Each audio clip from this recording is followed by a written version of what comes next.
नमस्कार दोस्तों, मैं हूं दीप नारायण। आप सभी का स्वागत है दीप अकेडमी में। तो आज हम बात करने वाले हैं अवकलन। ठीक है, जो अवकलन होता है उस पर बात करेंगे।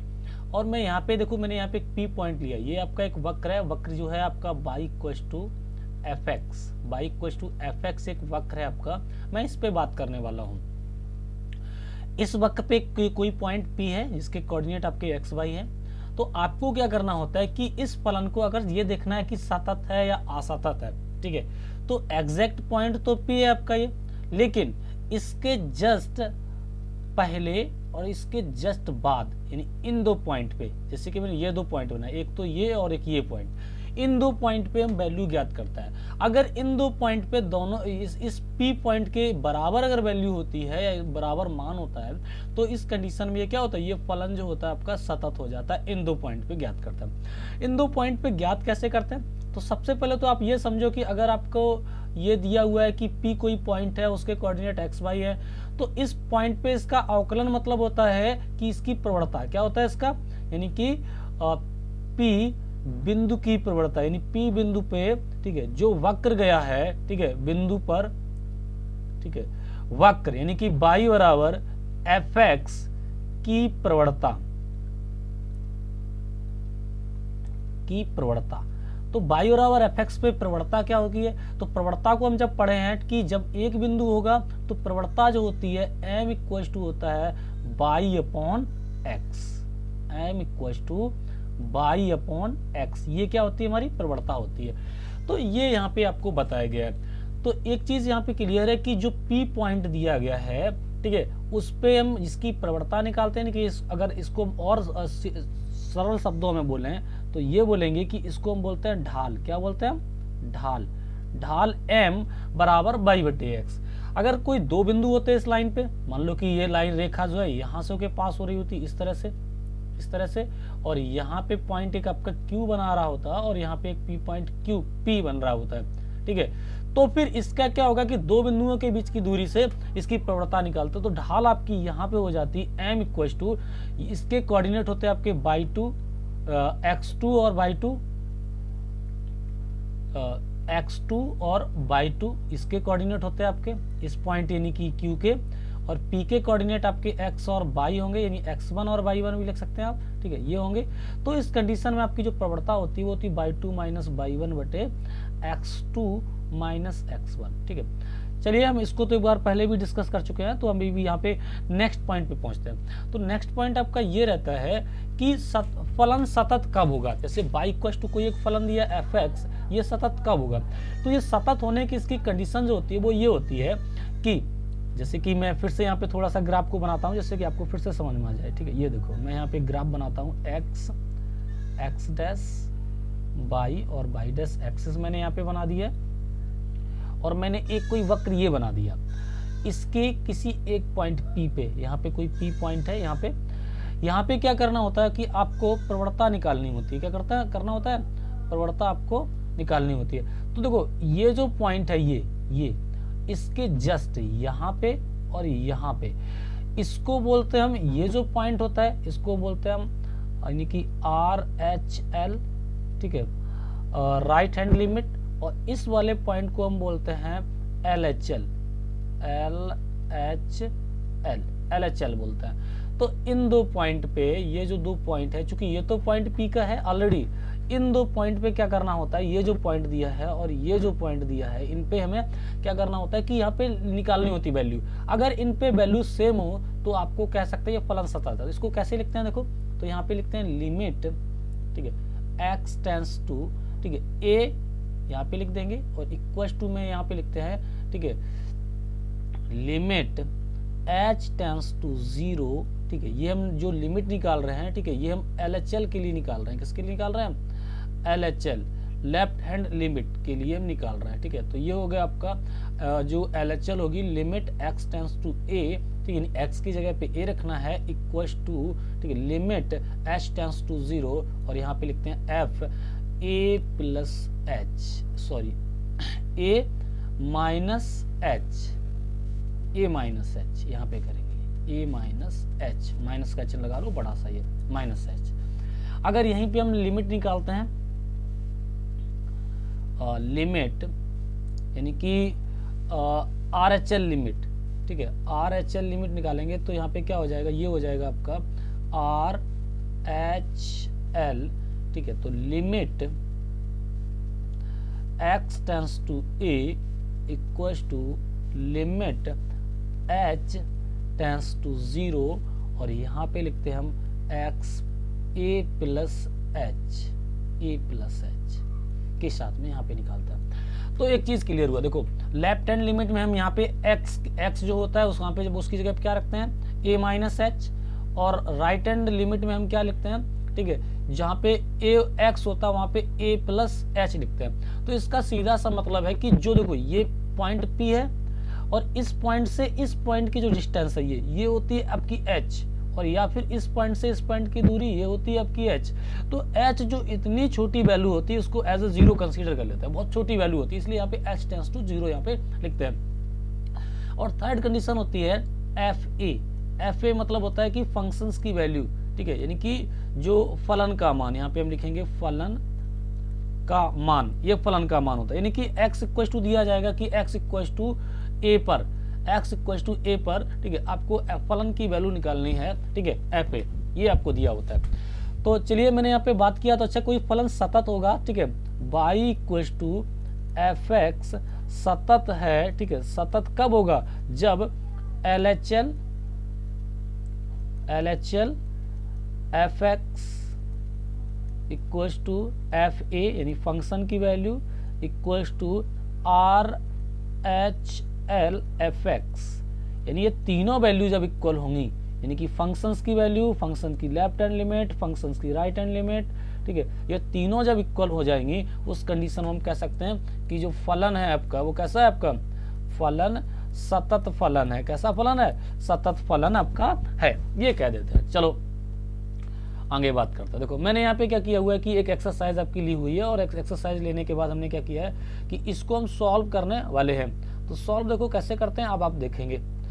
देखो सेम मैंने यहाँ पे क्वेश्चन लिया, मैंने इसलिए क्वेश्चन लिया कि आपको जब तक क्वेश्चन नहीं दिखेंगे तब तक आप कैसे सॉल्व कर पाओगे, ठीक है। और आपको एक प्रॉब्लम होती है कि आपने कॉन्सेप्ट बता दिया, कोई भी क्वेश्चन सॉल्व नहीं किया।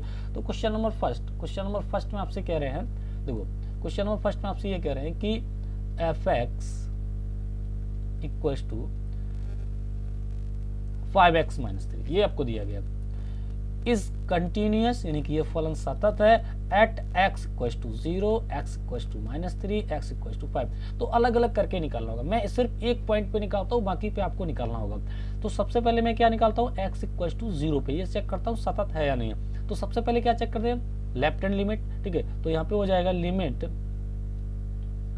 यहाँ पे लिखना चाहो तो आप लिख सकते हो कि जो आपका LHL होगा, LHL limit x tends to a, ठीक है, equals to limit h tends to 0 और fx माइनस h, चूंकि हम लेफ्ट हैंड लिमिट निकाल रहे हैं। तो यहाँ पे क्या हो जाएगा, यहाँ पे आपका हो जाएगा, ठीक है, लिमिट h टेंस टू 0, ठीक है, f।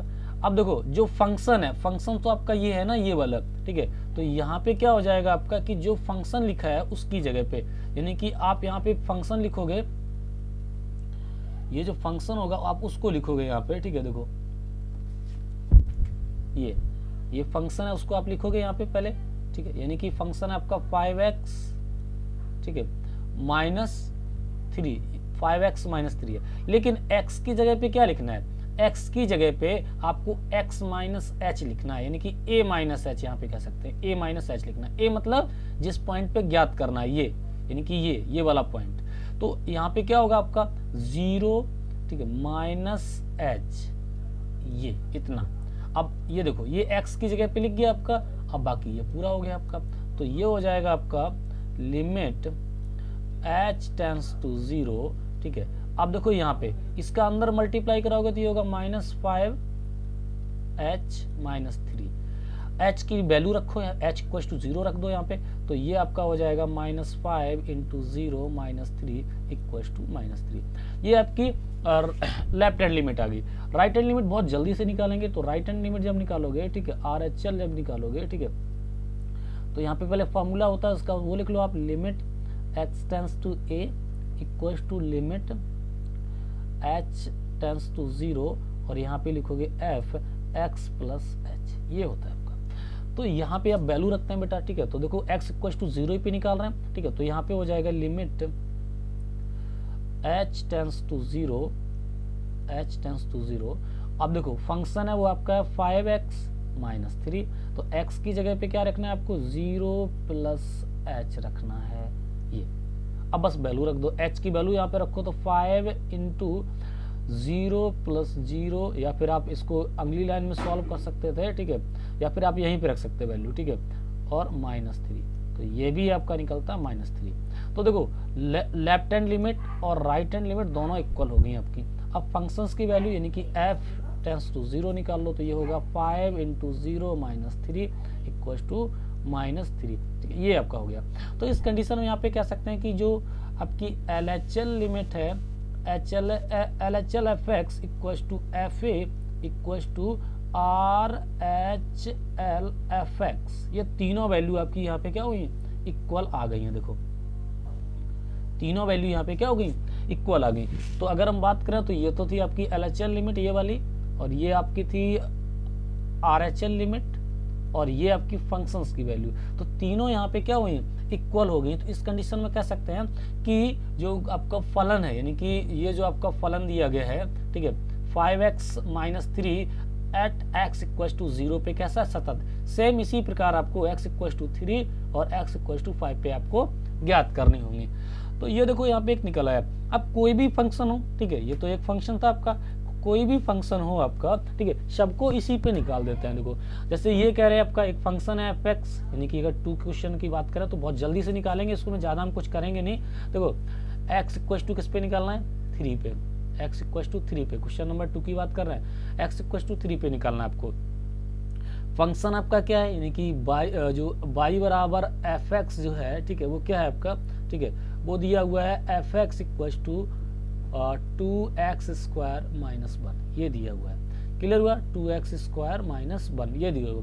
तो यहाँ पे जो LHL लिमिट निकालोगे ना, जो आप LHL लिमिट निकालोगे लेफ्ट हैंड लिमिट, ठीक है, fx की, वो क्या हो जाएगी आपकी, यहाँ पे लिखोगे लिमिट, ठीक है, h टेंस टू 0 यहाँ पे लिख दो इक्वल टू, अब जो फंक्शन है वो है आपका 2, अब चूंकि लेफ्ट हैंड लिमिट निकाल रहे हो तो यहाँ पे हो जाएगा, ठीक है, जो किस पे निकाल रहा है 3 पे, तो यहाँ पे x की वैल्यू रखो तो 3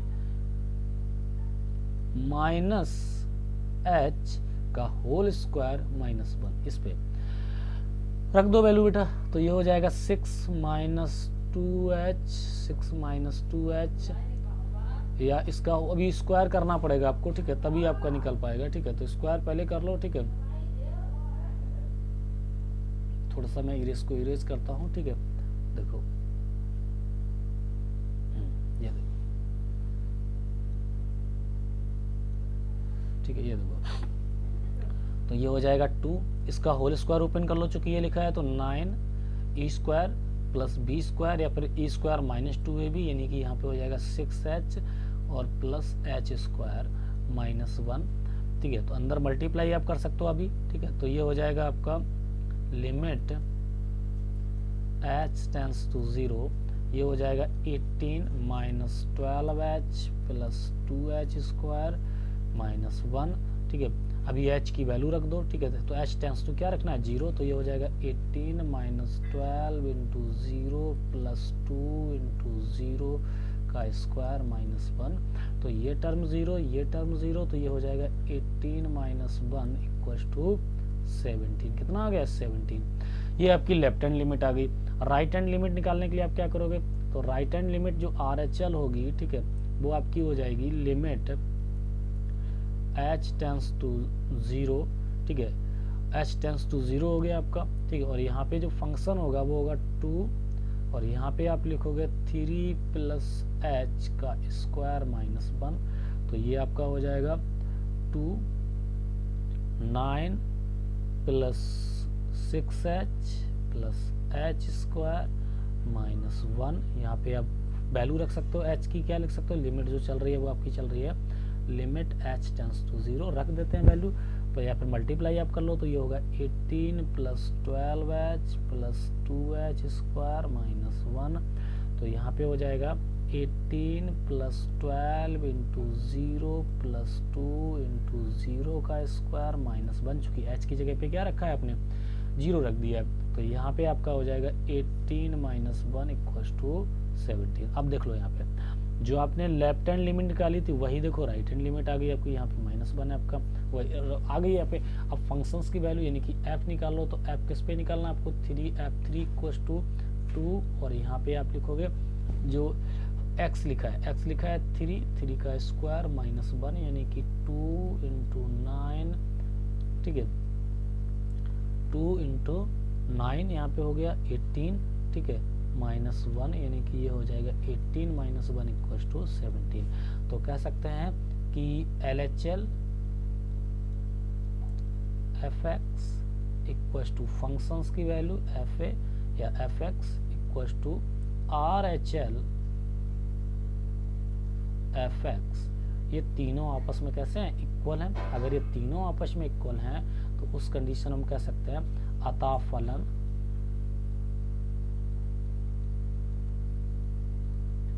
एक सतत फलन है। कैसा है आपका सतत है, ठीक है सतत है या सतत फलन है, कुछ भी आप लिख सकते हो जो भी आपको दिया गया। तो देखो सेम इसी तरह से क्वेश्चन आपका 3 का देखोगे तो ये आपको दिया गया है, 5 का दिया गया है, इसका 3 का a और b c d दिए गए हैं। आपको fx = फंक्शन x⁴n दिया गया है, इसको भी पूछा गया x टेंड्स टू n पे आपको निकालना है कि फंक्शन आपका सतत है या नहीं। तो आपको क्या करना है कि LHL निकाल लेना है fx यानी कि fa फंक्शन की वैल्यू RHL आपको निकाल के दिखाना है। अगर तीनों कंडीशन इक्वल होती हैं तो हम कह सकते हैं कि ये फंक्शन आपका कैसा है एक सतत फंक्शन। तो इसी तरह से करना होता है, कोई नया रूल नहीं लगने वाला है, बस कैलकुलेशन थोड़ी सी हो जाएगी। हो सकता है किसी क्वेश्चन में थोड़ी सी टफ कैलकुलेशन हो जाए, किसी में थोड़ी सी ईजी हो जाए, बाकी का और कोई रोल नहीं होता है, ठीक है। तो आपको ये ध्यान रखना होगा कि अगर किसी क्वेश्चन को आप सॉल्व करते हो तो सिर्फ मैथ में कैलकुलेशन अगर आपकी अच्छी है तो आप किसी भी क्वेश्चन को आसानी से कर सकते हो। अगर आपको कॉन्सेप्ट पता हो गया हो तो उस कंडीशन की बात हम कर रहे हैं। अगर आपकी यहाँ कैलकुलेशन ही स्ट्रांग नहीं है, ठीक है, तो थोड़ी सी आपको प्रॉब्लम होगी, क्योंकि बिना कैलकुलेशन के मैथ की तो कल्पना नहीं आप कर सकते हो, ठीक है। मैथ आप इतना इजी भी नहीं समझ सकते हो, कठिन तो नहीं है, ये बात सही है, यानी कि टफ नहीं है, लेकिन इतनी इजी भी नहीं है कि आपको कैलकुलेशन नहीं आती है, आपकी लैंग्वेज पे आपकी पकड़ नहीं है, ठीक है। लैंग्वेज पकड़ मतलब भाषा पे पकड़ होनी चाहिए, चाहे वो हिंदी हो चाहे इंग्लिश हो, जिस भी मीडियम से हो, आपको उस पर पकड़ होनी चाहिए, क्योंकि उस लैंग्वेज में ही सब कुछ छिपा होता है। कभी कभी क्वेश्चन ऐसे होते हैं कि जिसमें आपको न्यूमेरिकल वैल्यू ही नहीं मिलेगी, आपको सिर्फ वहाँ पे लैंग्वेज दी जाएगी, और लैंग्वेज जो है उसके अकॉर्डिंग आपको क्वेश्चन बनाना होता है और लिखना होता है, न्यूमेरिकल वैल्यू लेके आनी होती है, ठीक है। मान लो सर्कल का एक क्वेश्चन दे दें आपको, तो सर्कल का एक क्वेश्चन जो होता है स्टैंडर्ड फॉर्म आपकी पता होनी चाहिए आपको, तभी तो कर पाओगे, ठीक है। तो इसी तरह से क्या होता है कि आपको ये लैंग्वेज पे कमांड होनी चाहिए, कैलकुलेशन पे कमांड होनी चाहिए, फार्मूला अच्छी तरह से लर्न होने चाहिए, तभी आप इसको कर सकते हो। तो देखो 5.1 के मैंने इतने क्वेश्चन डिस्कस किए, 5.1 में है तो काफ़ी क्वेश्चन, ठीक है, उनको हम जो नेक्स्ट वीडियो होगी उसमें डिस्कस करेंगे। तो आशा करता हूँ कि ये आपको यहाँ पे समझ में आ गया होगा। जो आपकी 5.1 के जो 5 क्वेश्चंस हैं ये तो आप डेफिनेटली कर ही सकते हैं, क्योंकि मैंने यहाँ पे इस तरह से आपको समझाया है कि आप आसानी से कर पाएंगे। तो आशा करता हूँ कि वीडियो आपको अच्छा लगा होगा। वीडियो अच्छा लगा है तो वीडियो को लाइक करें, चैनल पे पहली बार आए तो सब्सक्राइब करें, और आपके और भी जो दोस्त हैं उनको साथ शेयर करें और बताएं कि आप जो है इस तरह से इन्फॉर्मेटिव वीडियो जो है यहाँ पे आपको मिलते रहेंगे। तो वीडियो को अंत तक देखने के लिए धन्यवाद।